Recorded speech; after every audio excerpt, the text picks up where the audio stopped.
Okay, class. So let's go now to our video discussion. I'm just gonna go back to this topic, no, para jud maka-review mo for your midterm exam.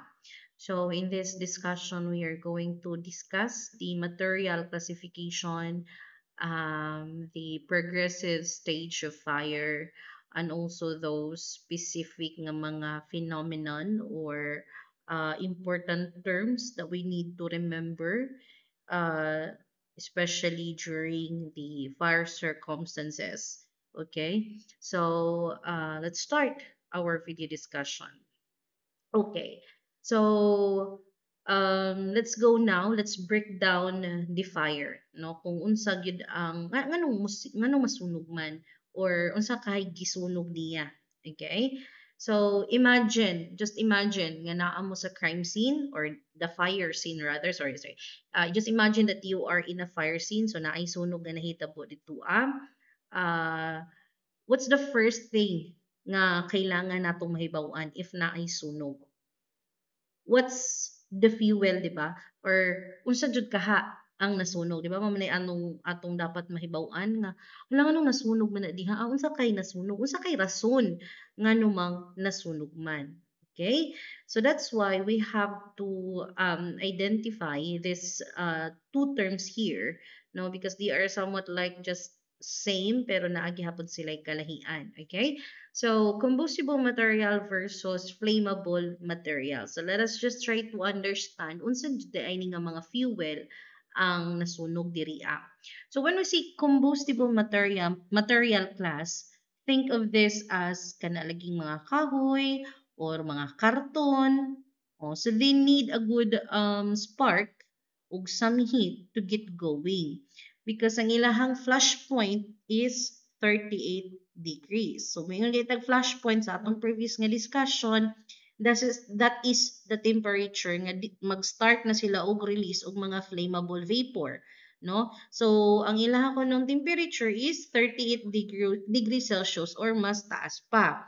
But when we see flammable material class, like for example, mao kuno ning mga material nga flammable kung mo-ignite. So the product will immediately catch fire nga bisan pag dili na ma-raise ang ilahang temperature. So think of it like ang gasolina, ang alcohol, one spark lang gani na, then boom, automatic na siyang musiga. Di pareha sa combustible material na kailangan pa siyang mo give off og enough nga vapors, enough nga mga free radicals kay para gid mo siga. Lahi sa flammable material nga once ignited, automatic gid na siya nga mo siga. So nganong importante man ni makahibaw ta ing ani class because under our Philippine law, no, if someone gani mogamit gani siya gasolina para musiga na diha ang area, for example, ang building ba kaha, once gigamitan na gasolina, then that is arson.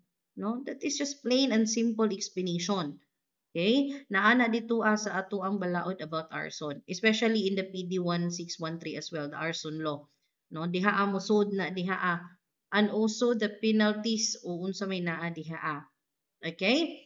So, that's why kailangan gyud nga makahibaw ta kung unsa man nga mga klase sa materials, unsa man nga mga fuels ang naa nasunod diha. So again, when we see combustible material, yes, mo ning mga materials nga masunog, pero it still needs enough nga ana nga temperature mo abot gyud siya sa iyang fire point, pero dili siya automatic nga mo dilaab gyud once ignited. So moabot sa siya sa iyang specific temperature, no? But when we see flammable material, once imo nang sigaan, automatic mo dakop gid na siya, automatic nga mo siga gid na siya. Okay?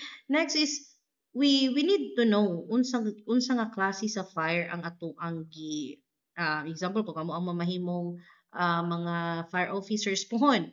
It is very important nga kahibaw ta mo classify unsa nga klase sa fire man ang imuhang gusto diha ang ma-extinguish, no? Because you have to know your enemy because when you become a fire officer, ang imo yung kontra isang kalayo. So dapat kahibaw ka kung unsa na diha ang klase kay aron kahibaw pug ka kung unsa nga klase sa extinguishing agent ang kailangan nimo. Okay? you need to know what kind of fire you are dealing with. Oh, so na ay different causes diha.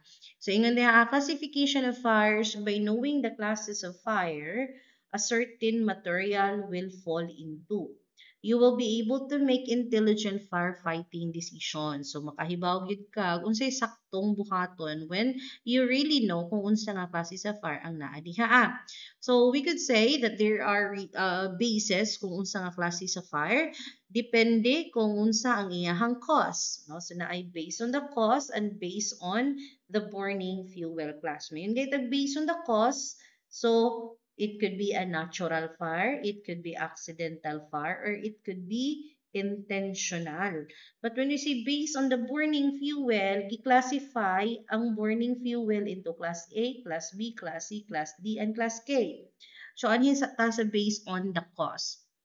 Yung ganitang natural fire, o let us say for example, o naala gining kilat, 'di ba? Lightning, ning strike na siya sa kahoy, mo ning siga, or mga wildfire. It's because of sobra nakainit, ning ignite lang ang mga dahon nga naa dito nagtapok, 'di ba? Once lagi ang isa ka object or ang fuel will reach into its kindling temperature, bisan pag wala ka ignition source, and then the oxygen is present already, the fuel which is ang mga dahon, and then naanay heat, then kumpleto na ang atong fire element. And when it's reaching its kindling temperature, then boom, it will also create a fire. So kana natural fire na.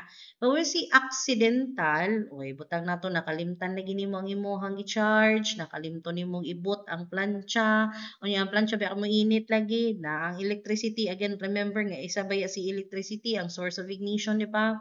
So kana no gikalimtan nimo or aning burn out, naggamit kag kandila, gikalimtan nimo paw, nakop ang mga nearby nga mga object diha. So kana nagkasunog.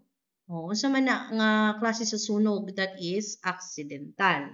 But when we say gituyo gyud og pagsunog, no? So naay intention, naa ang malis, then kana that is intentional fire.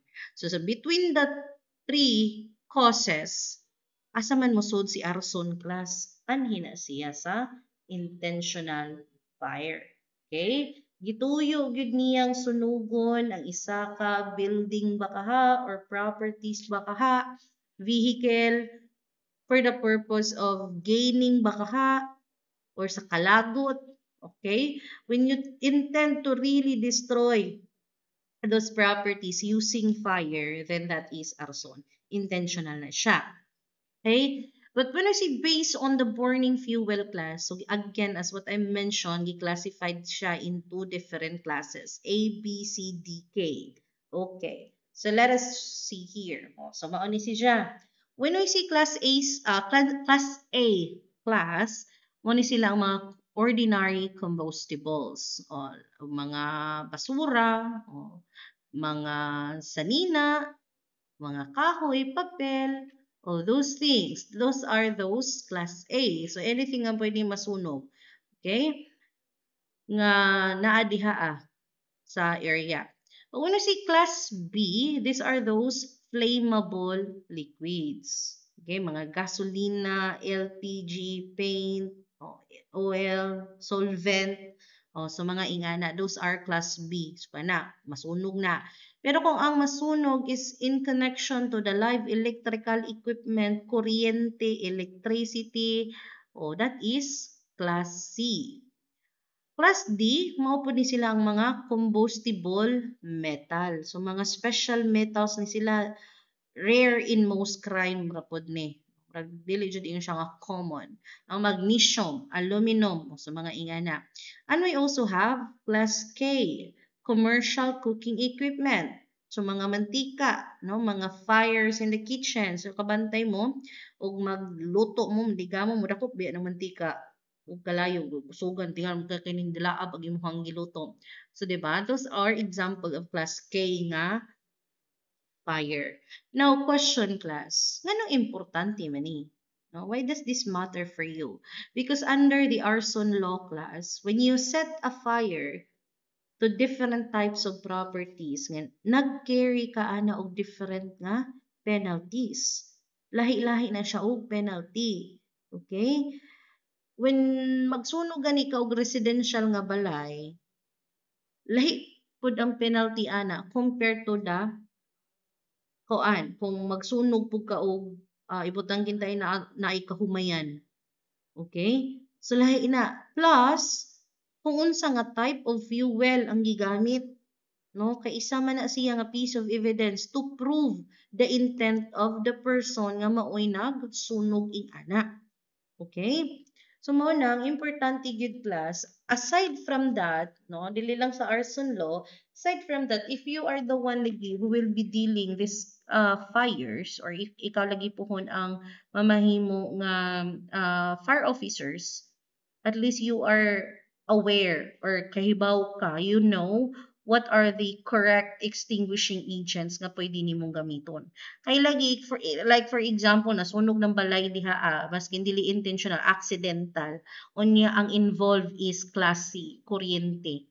Magpataka ra ka gamit og tubig diha di ay makurentehan mong tanan diha matsugi na hinuon mo di tungod sa sunog tungod kay na kuryente na hinuon mo. So manang it's very important that you know what are the classification of fire ang naa. Okay? What kind of fire that you are dealing with class. Okay? So I hope nakasabot ta sa different classes ani ha. So natay A, B, C, D, K. A for ordinary combustibles, mga plastic lagi, mga kahoy, papel, o ingana. Then B is for those liquids nga flammable, C for electricity, and D for those metals, and then K for kitchen nga mga equipment. Now, adto ta karon sa progressive stage of fire. Okay? Say stage, na di pa stage of fire. Yes, it's like our cycle of our life. No, we started from pagkabata, kutob sa nagaulitaw ta, then kutob sa maminyo matiguang. So inga na pud ang fire. Dili na siya automatic lang basta-basta mo dilaab. So it will start pag yun at the very beginning, no? So naa si Jai life cycle pariha nato.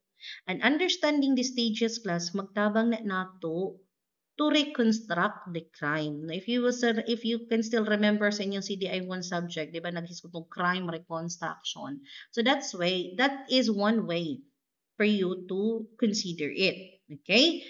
Now, unsa may mga factors di ay class nga angay natong i-consider for us to determine if unsa na siya nga phase kayo or unsa na siya nga phases lagi or stages. So, first is ang amount of time the fire has burned. So, atong tan-awon if dugay ganiha ra ba na nasunog, baguhay pa ba na siya nasunog, o inga na.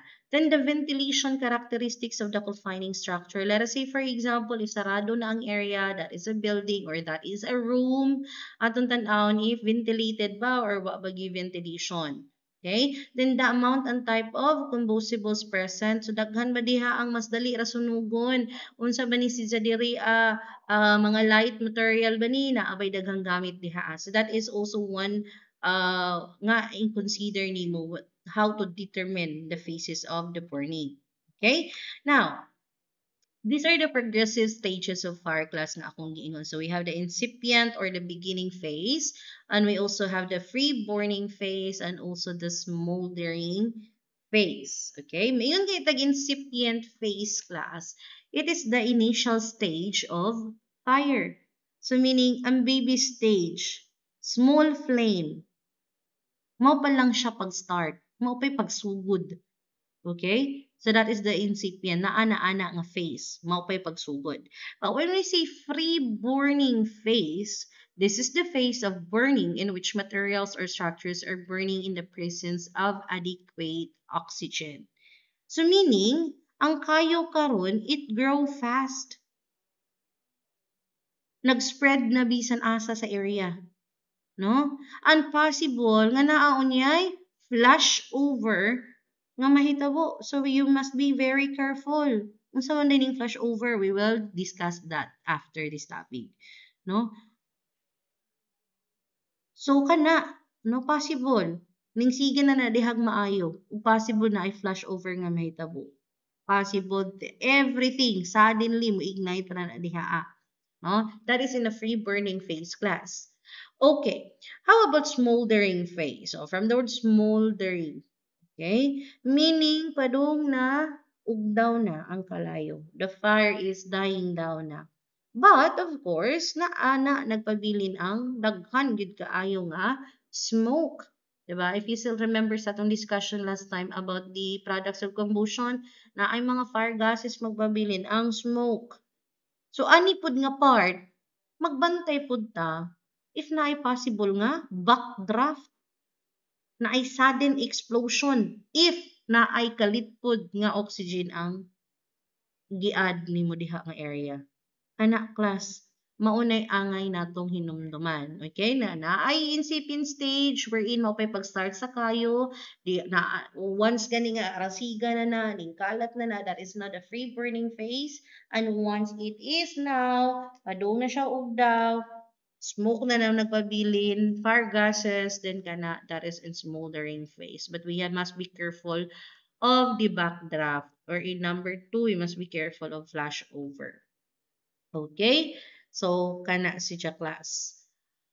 Now, let us say that you are investigating a fire. No? Let us say, for example, kanang mga nasa squatter area nga mga bay, light materials. No? So, ang bay is made of kahoy, made of plywood, o sa mga combustible materials. Mas may mga possible kaha nga nga mga senaryo nga nung magkasunog. O example lagi if naay kandila, diba? Kung inga na mogamit ang kandila, unsa man na then napabayaan, unsa to nga base of cause, that is accidental, no? And then if kana nga bahay karon kay diha man lagi kandila nga nagsiga, natumba, so accidental man to, then ning dilaab og dali kay syempre light material. So kana unsa may tawag nato ana nga stage, ning dilaab na dayon, ning kalat na dayon tibuok bay na. Then that is now the free burning phase. Okay? Because class, puhon kaloy as Ginoo, no, as a future investigators puhon, if you will become investigator puhon, kailangan manggid natong i-determine if ang kana nga sunog accidental ba gyud, or if someone is really intentionally nga nagset ana nga sunog. Okay? Arson na gina, no? Kailangan ma-specify nimo kung unsa nga specific material ang nag-fueled ana nga fire. Ma-estimate nimo kung unsa na ba kadugaya, nagsiga, 'di ba? So remember class, understanding fire isn't just about science. It is also about law. Kay naalagi tay balaod about arson. It's all about the evidences kay para we will really know if that is really intentional or mere accident ra ba. No, so you need to be able to connect the dots between ana nga mga material nga nasunog or unsay mga cause ingana. That's why it's really important nga makasabot ta kung unsa ni nga mga causes sa fire, the stages as well, diba? Ug unsa pud nga balaod. So that is our next topic pohon, ang arson. Okay? So kana class, that are the progressive stages of fire. So adto ta karon sa akong na-mention ani nga part nga naa ang possible nga flashover or backdraft. Okay. So anhita sa special fire circumstances, saka dining backdraft, flashover, rollover, unsa ka ni si class. Okay? Because these three terms, dapaw nagmamahimo mong fire officer po, dapat kay bawgid mo ingani ug isa po ni sa favorite questions in board exam. No? So, these three terms class, these are used kay para jud i-describe unsa ni nga mga special fire circumstances nga naa kung naay sunog, no? And if you are the person nga naa na nga area nga nasunog, you do not want to be caught in this situation class, no? Kung naay ingani nga mahitabo sa imong vicinity, di ka ganahan ma-involve ingani kay simba ko pwede nimong ikamatay. Bisan pag kumpleto kag equipment class, naka full PPE gyud ka, di gihapon ka safe, no, once na ani nga mga circumstances, because again these circumstances class are very dangerous for firefighters or libisan kinsa nga naa diha do sa area nga nasunog. So, unsa man ibot pasabot ingani class? Why should you be considered about unsay naada sa flashover? What happened man di ay kung naay backdraft? These are the terms, class, that everyone should be familiar with. Kaya nga naman, di heavily relate to fire safety man. No? So, mamanigin itong discussion diri of fire protection. So, we must be very careful na dili ta makut up sa ingani nga situation. Okay. To understand it, let's go to backdraft. Firefighting operating at fires in building must use a precautionary measures when opening a building to gain entry. O, di ba? Dako man gyud og chance nga naa jud sa sud ang kadyo. So di man pud pwede og anha ra kas gawas pero mira kasig pasirit sa gawas no sa building. Or nainga na lagi nara kas gawas sige ra kag pa kuadog tubig. So dako man gyud og chances nga naa sa sud. Kung nara ka sa gawas, mahurot na ng imong tubig pero dito sa sud sige pa siga, di ba? So kailangan maka-gain gyud ka og entry. So karon nga namang musud ka diha kay para lagi ang kalayo nga naa dito sa sud sa mismong building maoy ma-extinguish gyud, diba? Pero dapat before ka mo gain og entry class, you must really consider a precautionary measures. Dapat magbinantayan gyud ka, di kay magpahiro-hiro ka diha no? Di kay diretso-diretso ra kag sud diha Especially gilagi kung ang nasunog diha ay is a confined building. Kay once ingana ang mahitabo it's a confined building, din imong giablihan pataka ra kag abli diha naa kay kuan diha nga another oxygen possible lagi nga na ay backdraft nga mahitabo. Then boom, mubuto kung magpataka ra ka dihag abli as your point of entry. Okay? Yung diha, by providing ventilation, either by horizontal, cross ventilation, or we could open the doors or windows or vertical ventilation, opening a hole at the highest portion of the affected part of the building. Ang taraming hisgutan pohon. Okay?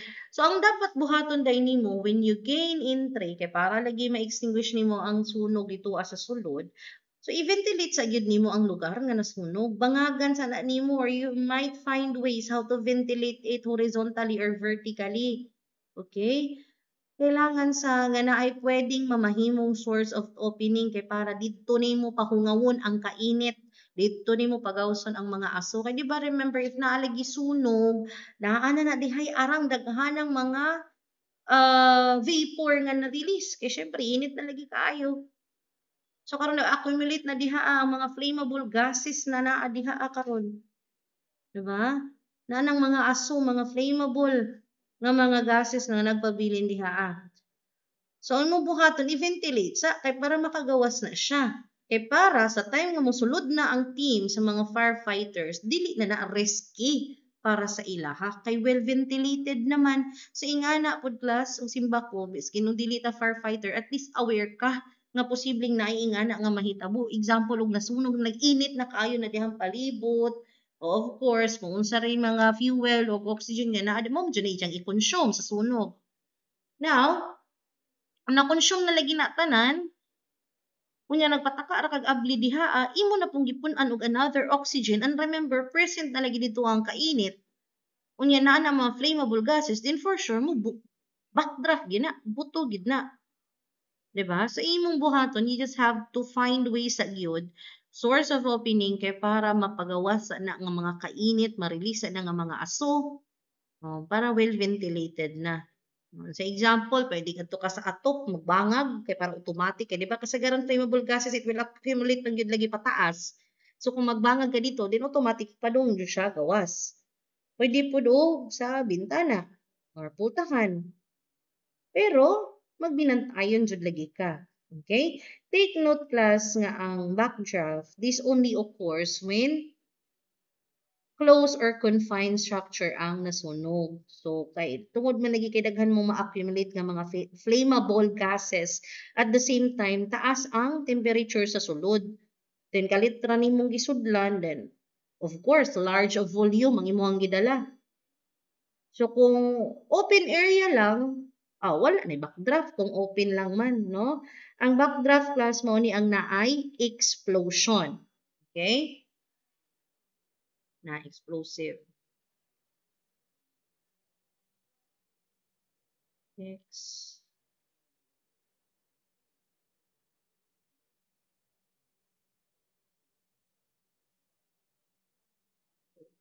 Ay, ay na explosion. Okay? Manay backdraft gas. Okay? Nganong nagka-explosion man because the oxygen is being let into a room which is puno na lagi na siya og hot gases. So, when a fire is burning class, ang nasunog diha karon is a closed area. Eventually, ma-exhaust gyud niya tanang oxygen nga naa diha. So, it will burns up all the oxygen. So, tanang oxidizer nga naa diha. And because of that, this will cause nga init na gid kaayo. So, naay mga flammable gases will fill ana nga room or ana nga space. So if all of a sudden diretso-diretso ra kag sulod pataka ra kag abre or himong bangag kay para lang musulod ka diha so if naa na lagi na then if imong gisudlan og oxygen may sud dito sa area kay bawman ka nga ang oxygen is isa sa element lagi sa fire. So if na large volume of oxygen ganing kalit og sud dito then all of the flammable gases will burst into flame. Tungod kay gimix na pud siya no sa oxygen. No, it's being oxidized again. Di ba? Remember sa tong last discussion, if flammable gases gani class plus fire equals one big explosion gyud. No? So, in ana class. So, this results in a rolling fireball. Okay? Nga kung naalagi nga ni nga mahitabo di jud kaganahan nga naa kadiha ay posible laging ikamatay na nimo class. Okay? So the danger for backdraft can be minimized with proper application of vertical ventilation causing the inborn gases rise and release through the opening before an entry is made. So as what I mentioned, para malikayan ni ingani, then i-ventilate gid nato sa ang area di ta magpataka dalos-dalos sa tagsod ing ana nga area sa nasunog glass. Okay. To fully understand, ako mong ipakita ani nga video.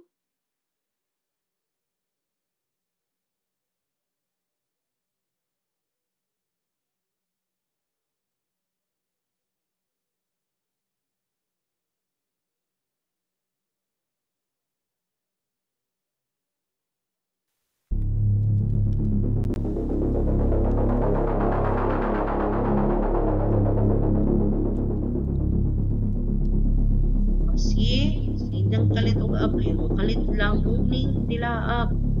It's because of the oxygen sa gawas na nanaliki ang mga flammable gases. Bisag way fuel or bisan pa kay sulit nga pwede ni diyang sunugon, still, ningsiga si dyan. No?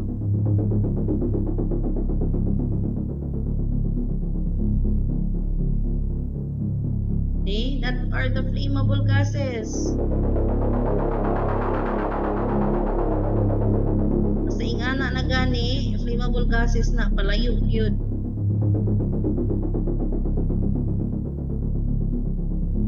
They for sure madilaab yun na when in contact with oxygen.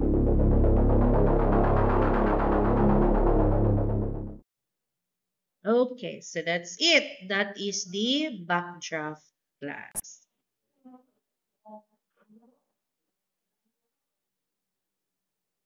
Okay.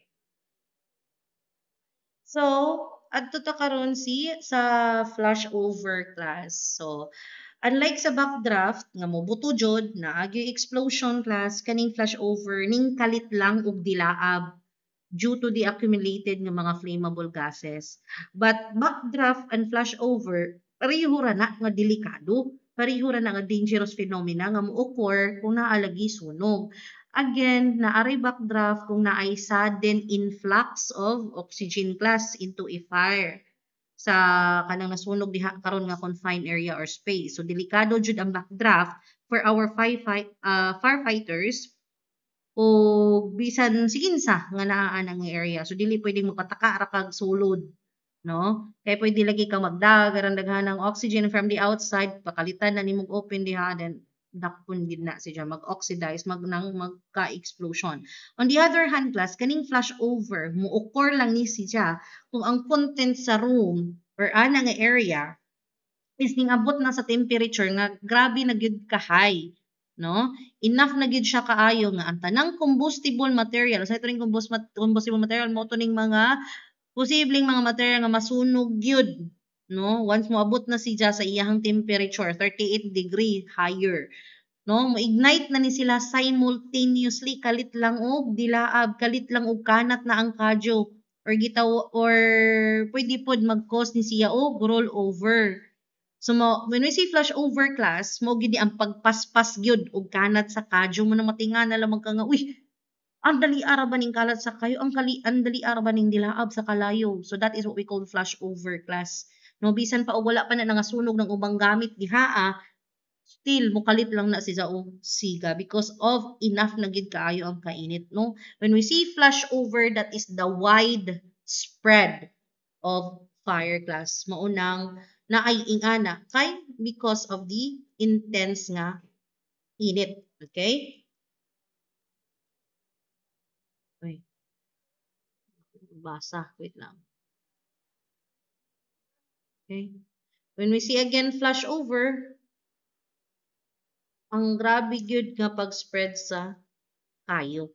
Okay? Mo nang it will create an intense heat, grabing aso, dako na kaayo. So delikado jud if naitaw diha sa area, no? If naitaw pa diha sa sud. Some of the sign, unsa may sign ing ana kung makaingon na ka nga hala mag-flash over na ni karon. Unsa may possible nato nga sign. Okay? Possible nato nga sign is naa na ang black smoke or black fire. Once gani mo na ni imong makit-an, then no naa na ang grabing dense nga aso, then for sure na ay moabot nga flash over. Okay? So, ingon diha lagi ko, no, the flash over occur when a room or other area is heated enough, no? Init na gid kaayo that sweeps over the entire surface. Firefighters originally believe nga ang mga combustible gases kuno nga na-release during the early stage of fire mao'y mag-cause sa flash over. So, di ba? If you still remember sa stages ngayong once gani mag-start na diha, o pwedeng magka-flash over. Okay? When flash over occurs, firefighter, take note ha, kung naa ko ni flash over, ang time ra nga naa si firefighter kay para mugawas din ha, kay aron dili maapil sa flash over, just have 2 seconds, tanawa lang, dali ra gyud kaayo. Diba? To escape the room. Ay, sorry. Before the temperature rise up drastically, that will suffer heat-related injury or posibleng ikamatay gid na. Okay? So it's very dangerous within the seconds of firefighters with or without protective clothing. So, muna akong giingon na maskin pag naka-full PPE ka, pwede gyapon na nimong ikamatay, class. Okay? So, for us to understand, let us watch this video. So the fire's starting in a waste can in the corner. So got a small flame just starting to flicker in there at this time. That's just paper products in a garbage can, as if a cigarette had been dropped in a garbage can, okay? You hear the smoke alarm initiating now, within seconds. Without that smoke alarm is what's buying you time to get out of that structure. Without the smoke alarm, you can see how fast it's beginning to spread.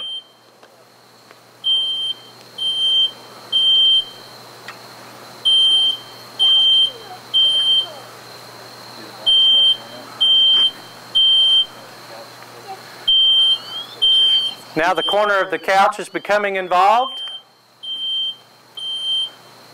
And once the arm of that couch is involved, you'll see the fire accelerate even more rapidly.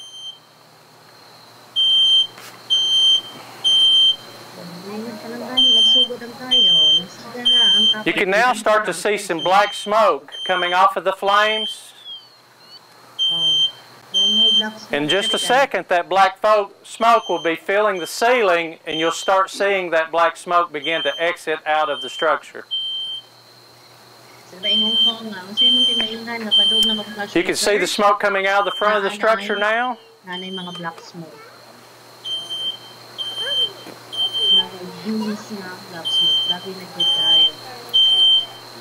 So, sa density atong hospital. So hopefully, if you'd been home, you would have been able to exit your home already, dial 911.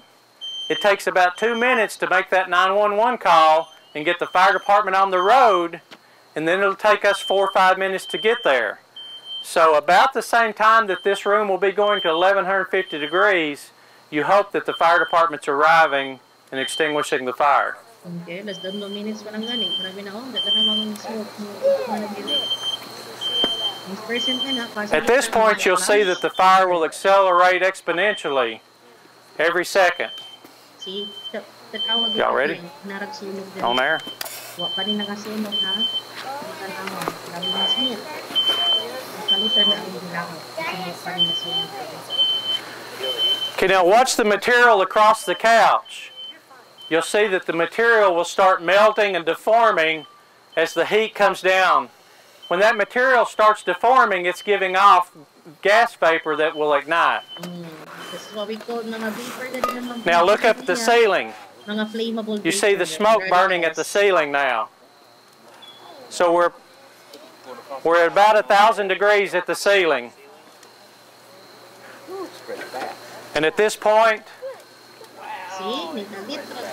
it's igniting see the little chair catch on fire? Go, go, go, guys.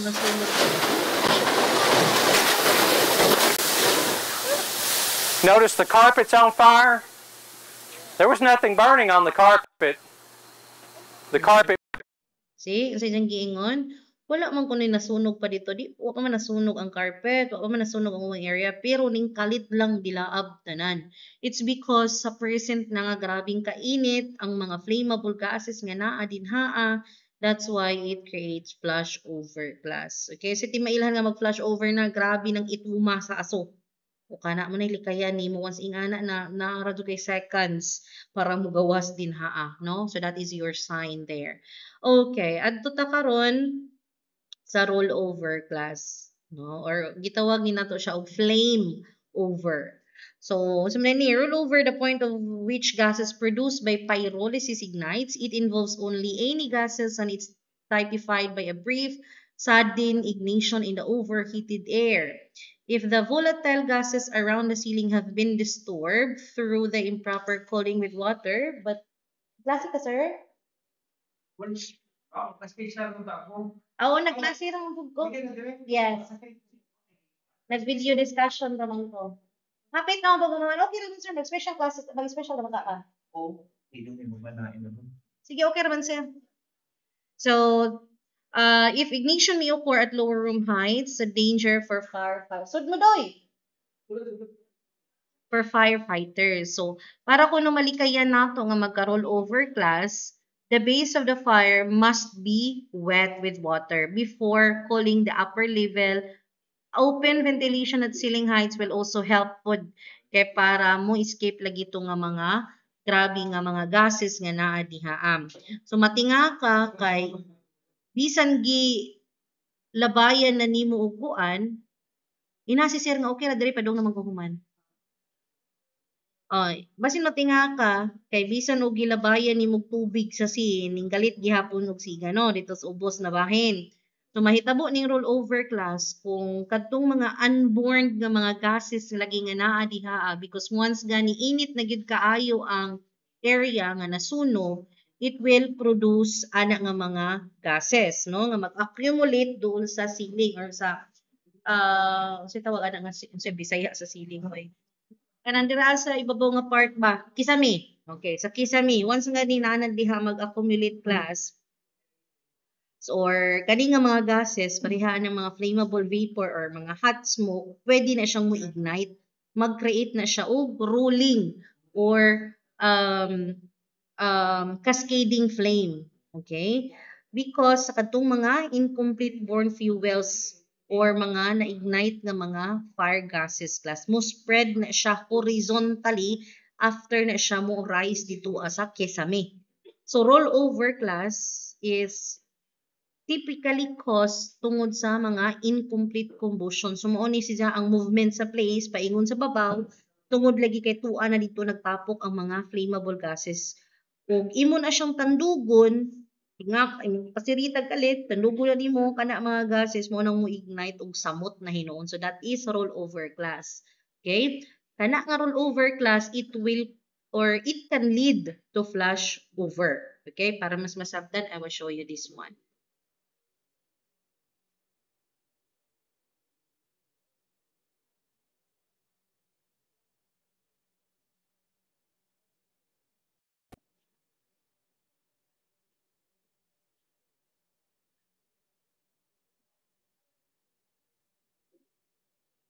Tanawa. Kabantay mo ana, oh. 'Di ba? Tuwa siya sa babaw. Muna gitaw siya roll over. Kamo siya ning roll sa kisame, 'di ba? Ug once maingana na siya class, and then grabe na lagi kayo ang smoke, then possible na nga mag-flash over. Okay? Sana na si padung na si flash over. That is the rollover. Okay? Tungod dito ng mga gases na anam lagi sa babaw, so kana ning kalat siya pa ibabaw. And these three circumstances class, these are really or incredibly dangerous gyud. So, of course, di ka, bisan pag complete PPE lagi ka, simba ko, naa kay nga makalitan ka aning backdraft, flash over, roll over. Posible na nimong ikamatay. So, as a firefighter puhon, or maskin dili mong firefighter, if simba ko, no, na ay sunog nga mahitabo, og ang mahimo jud ninyo is as fast as you can, gawas na lamang gid sa area, dili ka magpahiro. No, dili po ka basta-basta lang mo sudlag kalit ana nga enclosed area, you are adding more oxygen because possible backdraft ang mahitabo. Okay? So that's it. So we will continue another video discussion next time.